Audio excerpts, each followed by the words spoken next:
दूसरा सवाल है जया जी का, जबलपुर से है। इनका कहना है कि अपने हस्बैंड के खराटों से बहुत परेशान रहती हैं, तो ये जो खराटे हैं, इन्होंने पूछा है क्या किसी हार्ट प्रॉब्लम की तरफ भी संकेत कर सकते हैं? जया जी, खराटे जो होते हैं ये अक्सर उस व्यक्ति को आते हैं जो चित सोता है ऐसा। तो सबसे पहले तो आप ये करिए कि उनको करवट लेके सोने की आदत डलवाइए।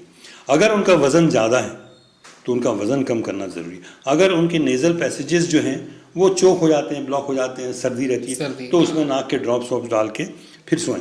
होता यह है कि जब हम ऐसे सोते हैं तो हमारी गर्दन जो है वो यूं करके आगे आ जाती है चित सोने में, और उससे जो पैसेज है जिससे हम सांस लेते हैं और सांस छोड़ते हैं वहाँ पर जो है जगह कम पड़ती है, तो आपस में जो एपरेटस हैं रेस्पिरेटरी वो टकराते हैं, तो उससे वो स्नोरिंग की आवाज़ आती है। दूसरा ये जवाब है कि ऐसा क्या हो जाता है कि इसमें हार्ट की प्रॉब्लम लोग कहते हैं, हाँ सही है, ऑब्स्ट्रक्टिव स्लीप एपनिया करके जो बीमारी है, शायद आपने वो म्यूजिक डायरेक्टर का नाम सुना होगा, Bappi Lahiri, golden king, gold जो पहनते थे गोल्ड चेन और ये, तो अब उनको ये बीमारी थी और इस देश के एक मुख्यमंत्री को भी है, मैं नाम नहीं बताऊंगा, मेरे वो मित्र हैं। तो स्लीप एपनिया बहुत कॉमन बीमारी है, खराटे आना, और फिर खराटे आते आते उनका खराटे का स्पीड बढ़ता है, उसके बाद फिर रुक जाता है, उसको बोलते हैं एपनिया। मतलब वो फिर सांस नहीं लेता व्यक्ति, चुप रहता है, फिर अचानक फिर खराटे लेने लगता है, फिर आवाज़ आने लगती है। तो ये है स्लीप एपनिया की पहचान। उसके लिए स्लीप स्टडी होती है, लेकिन उसको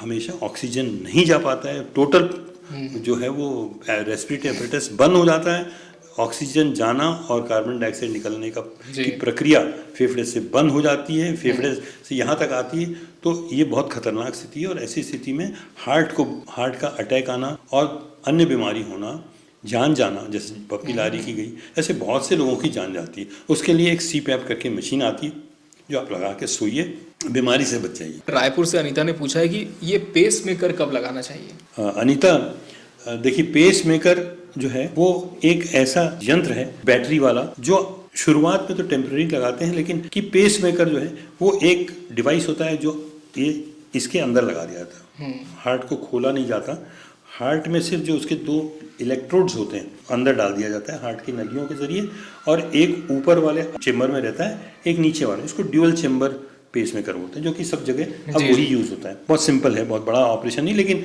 फिर भी ये ऑपरेशन है। अब ये किन लोगों को लगाना चाहिए या किसके लिए ज़रूरत होती है? देखिए, हमारी जो नॉर्मल रिदम है हार्ट की वो 60 से 90, 100 भी हो सकता है, 60 से 90 हम लोग मानते हैं, लेकिन जिसकी रिदम 60 से कम है तो क्या उसको पेसमेकर लगा देना चाहिए? ऐसी इतनी सिंपल चीज़ नहीं है कि पेसमेकर लगा दिया जाए। पेसमेकर लगाने के लिए आपको देखना पड़ेगा कि उनका होल्डर कैसा है, उसमें ब्लॉक तो नहीं है, कार्डियक अरेस्ट तो नहीं है, और ये सब चीज़ों को देखा जाता है कि 3rd डिग्री हार्ट ब्लॉक है, वहाँ उनकी जो नब्ज है, हार्ट की रेट है वो 40-30, जो देखिए स्पोर्ट्समैन होते हैं उनकी जो हार्ट रेट होती है वो वैसी कम होती है, 45-50 अमूमन होती है, मेरी 45 है। अच्छा, तो मुझे पेसमेकर नहीं लगेगा।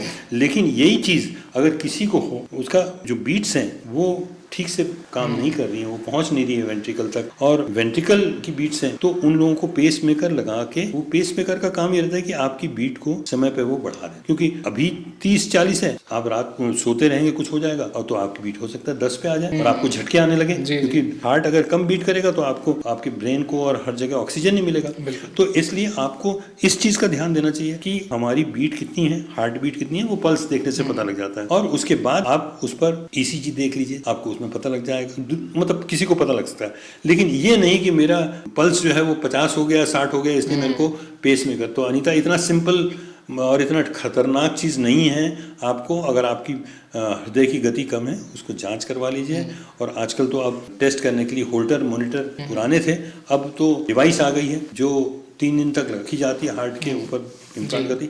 महंगा प्रोसीजर है, 10 लाख रुपए लग जाते हैं उसमें, लेकिन वो ज़्यादा कारगर होता है ये जानने के लिए कि वाकई में पेसमेकर की आवश्यकता है या नहीं।